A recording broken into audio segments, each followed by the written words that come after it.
به نام خداوند بخشنده و مهربان. حساب و کتابی که کس را به دهشت می آورد. راست است که حیات و مرگ و عمر انسان در دست الله است، اما اگر فرض کردیم که 60 سال حیات به سر ببری، در این 60 سال اگر همه روزه 8 ساعتی خواب کنی، پس 20 سال حیاتت را در خواب کردن مصرف میکنی. و اگر همه روزه 8 ساعتی کار کنی، پس 20 سال دیگری حیاتت را در کار صرف میکنی. 15 سال دیگر هم دوران کودکی.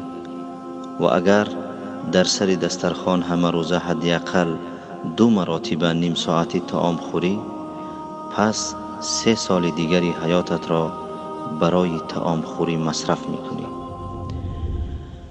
مجموع وقتهایی که از حیاتت در خوردن و خواب کردن و کار کردن و دوران کودکیت مصرف می شود 58 سال را در بر می گیرند.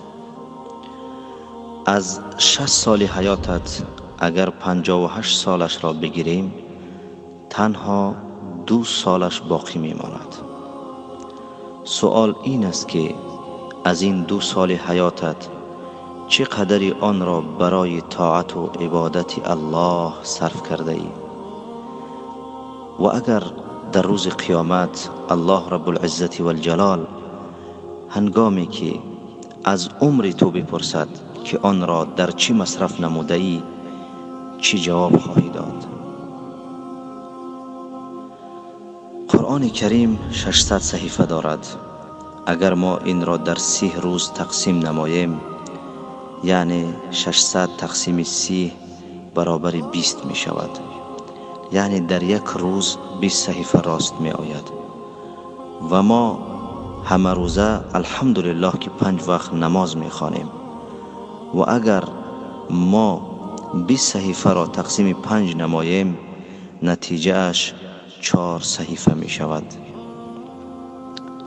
پس اگر بعد هر نماز 4 صحیفه از قرآن مجید بخوانیم، در یک روز 20 صحیفه می شود. یعنی این که در یک ماه براحت می توانیم که قرآن عظیم را ختم نماییم.